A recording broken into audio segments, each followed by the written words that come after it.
لە سێبەری باوەڕدا بەرجی یەکەم نووسینی مامۆستا فەتحوڵڵا گولان. 5. جنۆکەکانیش وەکو مرۆڤەکان بەرپرسیارن بەرامبەر بە ئیمان و عیبادەت. جنۆکەکان کۆمەڵێک بەدیهاتوی ڕوون و شەفافی سەر بە جیهانی مادەن و خاوەنی ڕۆحێکی خاوەن شعورن.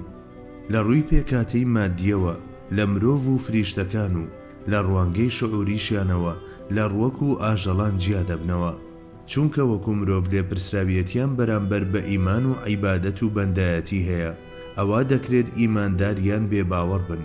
سەرکەوتن یان ژێرکەوتنی مسلمانان هەمان ئەنجامی دەبێت لە ناو جنۆکەکانیشدا.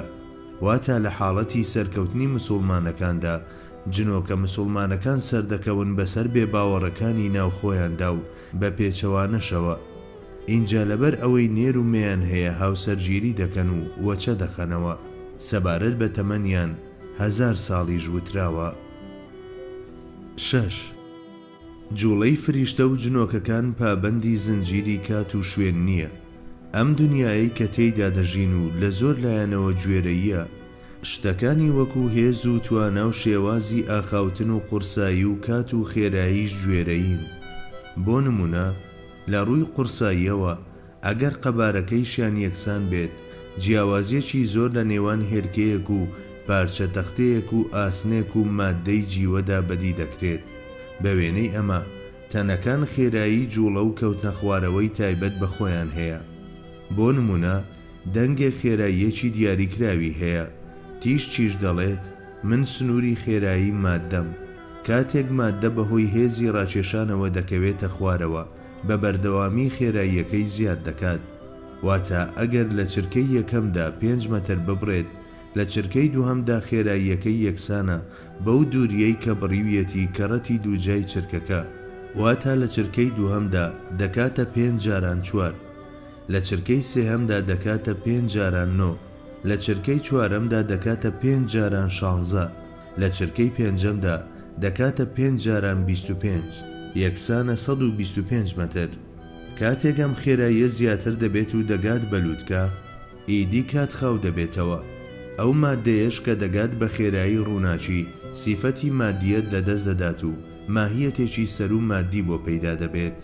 مادەم تەنانەت ئەمە حاڵی مادەیە، کەواتە نەبیندرانی ئەو ڕۆح و فریشتە و جنۆکانەش کە خێراییان زۆر لە هی مادە و تەنانەت لە خێرایی ڕووناچیش زیاترە، شتێکی ئاسایی و سروشتیە. ئەنیشتاین و لۆرتیس لە چوارچێوەی یاسایەکی فیزیاییدا خێرایی تیشتیان بە 300,000 کیلۆمەتر لە چرکەیەکدا دەستنیشان کرد.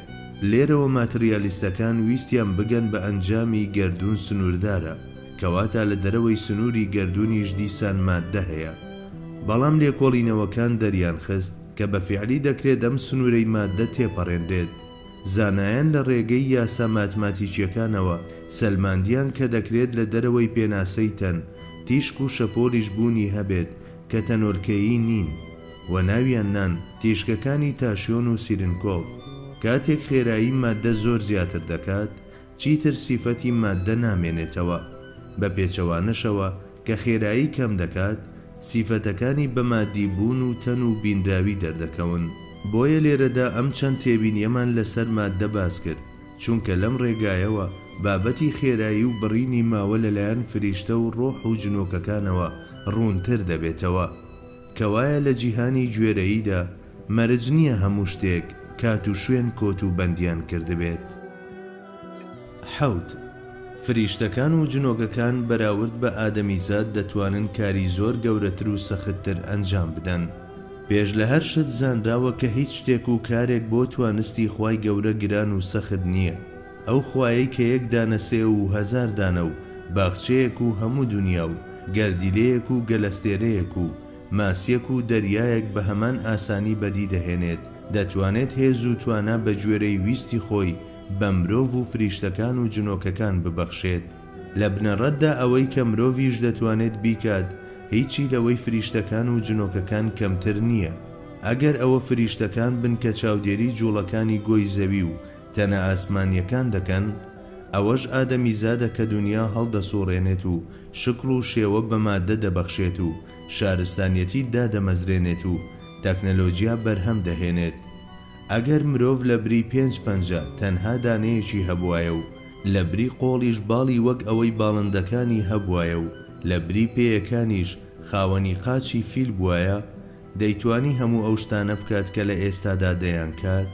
لەلایەکەوە کاروبارە سەرسوڕهێنەرەکانی فریشتە و جنۆکە نەبینراوەکان و لەلایەکی دیکەوە ئەوەش بەرهەمی کارلێکە نەبینراوەکان و شەپۆلە کارەباییەکانی ناومێشتی مرۆڤ.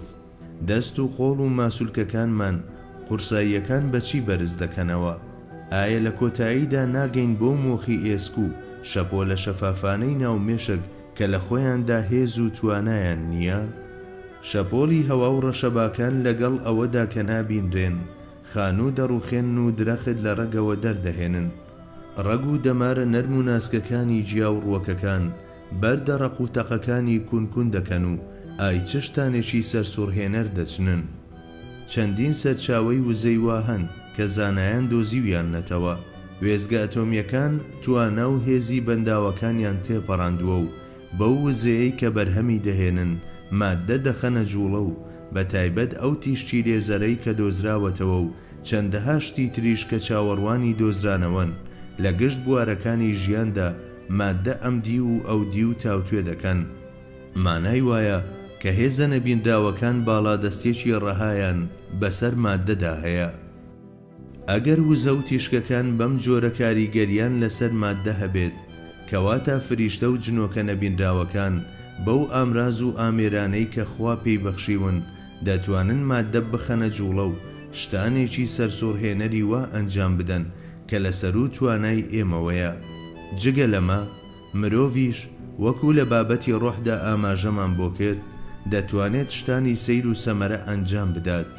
بۆ نمونە مێدیومەکان بەبێ هیچ دەستلێدان و ئامرازێک تەنەکان دەجوڵێن و یاری بە ئاگر دەکەن.